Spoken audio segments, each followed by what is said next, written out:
Hello friends, good morning. આજે આપણે વાત કરીશું ધીરજ વિશે. પેશન્સ માણસના જીવનમાં કેટલું જરૂરી છે.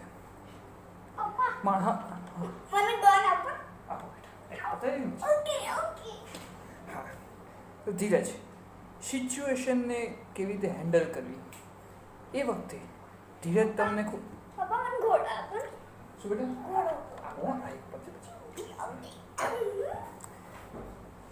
કોઈ પણ કાર્ય કરતી વખતે કોઈ પણ પરિસ્થિતિ ઊભી થાય તે સમયે તમારામાં આપો ગુડ બોય સ્માઇલ કે યા હા. તો આપણે ધીરજની વાત કરતા હતા.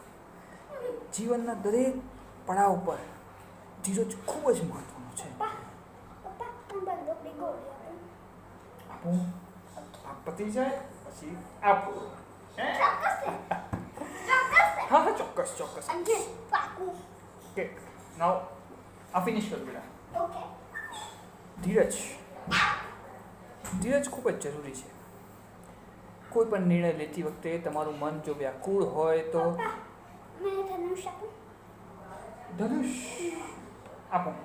એક આ ફિનિશ કરી દો પછી આપું છું. ઓકે ચોક્કસ. ધીરજ, તમે કોઈ એક કાર્ય કરતા હો ત્યારે ઘણા બધા પડકારો આવે, ઘણી બધી પરિસ્થિતિ સમજાય કે તમે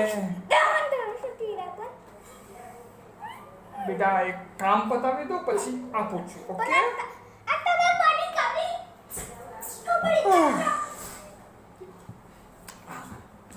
ધીરજ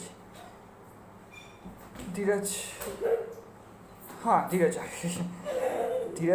રાખવી ખૂબ જ જરૂરી છે. ધીરજ ક્યાં રાખવી?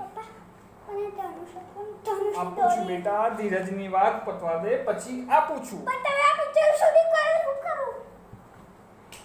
ધીરજ ક્યાંક હોવી જોઈએ. ક્યાંથી લાવશું? હા, હોવી જોઈએ ધીરજ.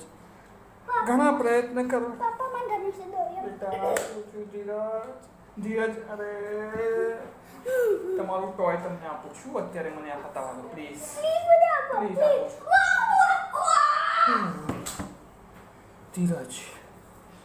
ધીરજ રાખવી ખૂબ જ જરૂરી છે. ધીરજ નહીં રાખો તો તમારું માનસ ચરિત્ર નહીં રહે. ધીરજ રાખવી પડશે.